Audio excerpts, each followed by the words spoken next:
This is Wurps, and welcome to the latest news for Lethal Company. I will be covering the method to determine how much ammo a shotgun has at any time without needing a shell, updates on the effectiveness of lightning rods, how to temporarily blind turrets with an item, the current best method to take down nutcrackers with a shovel, a way to stun jesters for 8 in-game hours, equal to about 5 minutes, and we'll recap on my gift trick and the new B method for anyone that missed their appearance in previous videos.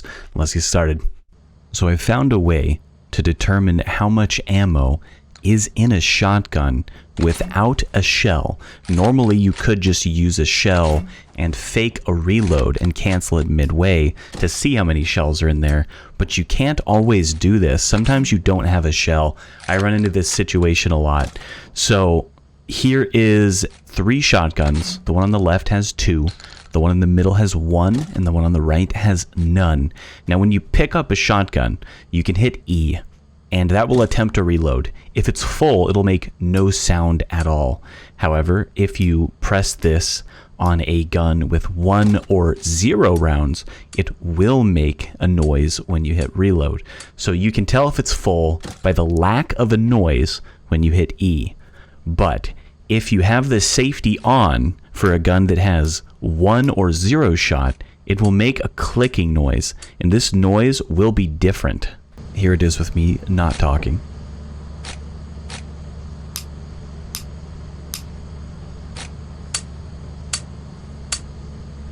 In summary, press E to see if it has 2 ammo. No sound is 2 ammo.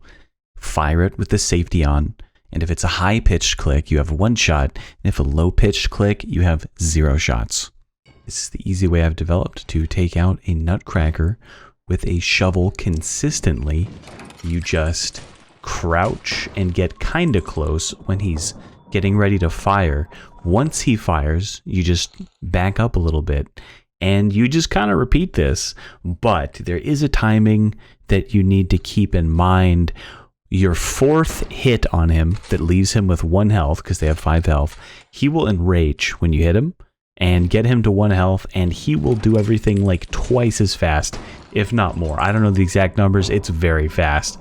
So you want your 4th hit to be when they finish their 2nd shot. If you can line that up properly, it reduces the risk of you dying to a super fast shot or him running at you and lunge kicking you. If you leave a 1 health nutcracker around for your teammates to deal with, it's pretty dangerous. It'll almost instantly fire. So yeah, watch out for that. But killing it at that timing, once it's fired its 2nd shot and is reloading, will also ensure that you get the maximum ammo, which is nice. Now, you also don't really need to uncrouch. I just kind of do it.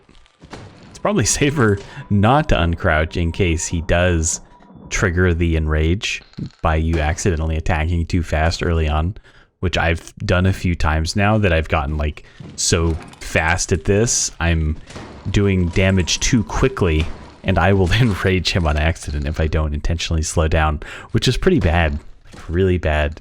Avoid that.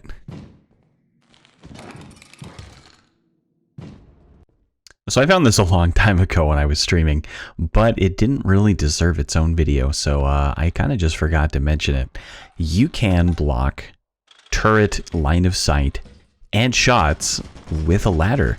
This is probably worth bringing in on high quota runs when you already have a ton of money and don't really know what to spend it on, because you can just pop these down, and as long as that ladder is fully deployed, it will block shots. It must actually be in the way between you and the turret. If it is overlapping it too much, like it's totally over it and the ladder's on the ground, it won't work. You will die. This is an example of that. Might be obvious, but you gotta test thoroughly. He has added a handy eject command for ending a run if you no longer wish to finish it, so you don't just have to keep landing and taking off, which takes forever. You just go on the terminal, type eject, and hit confirm, and then it will begin the firing process. Optionally, put down some ladders to make it so you don't fly out of the ship.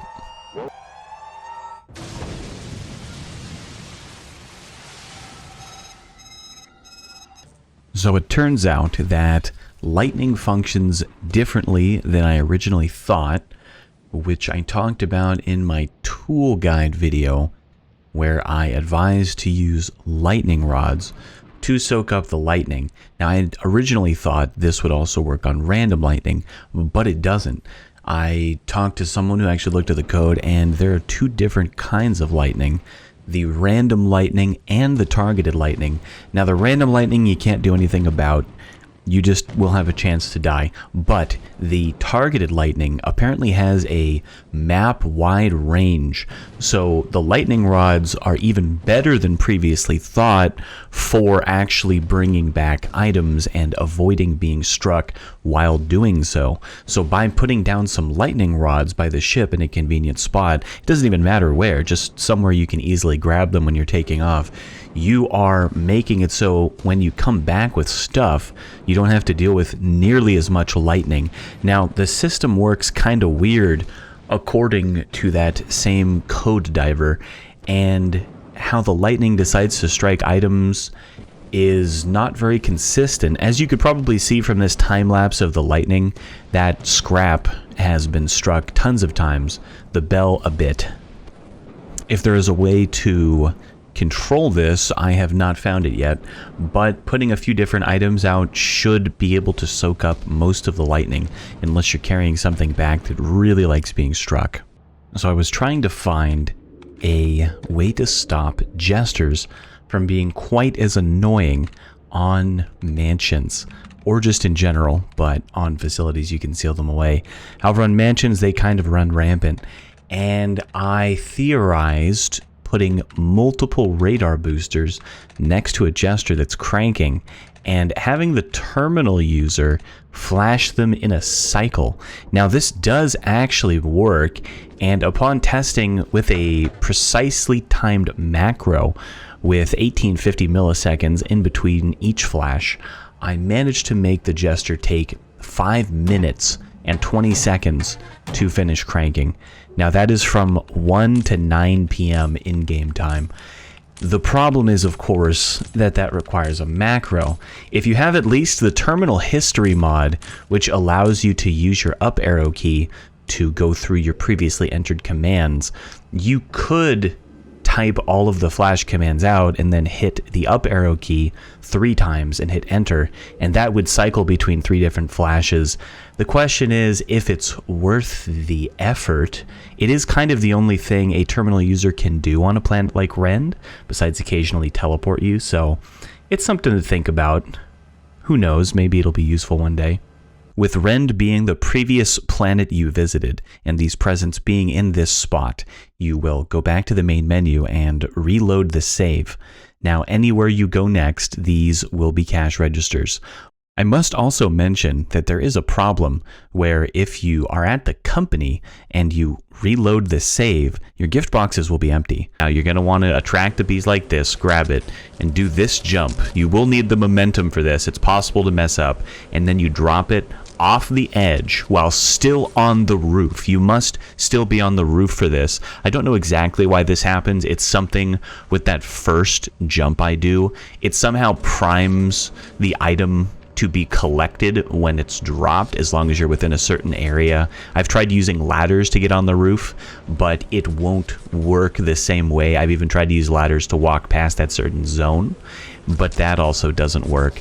So what you can do is just that repeatedly, and it'll stack all the beehives in the back there, and from there you can just take off. You actually don't need to collect these afterwards. These do count as on the ship and will stay on the back rail when you take off. You don't need to mess with them anymore past that point. They're done. They're collected.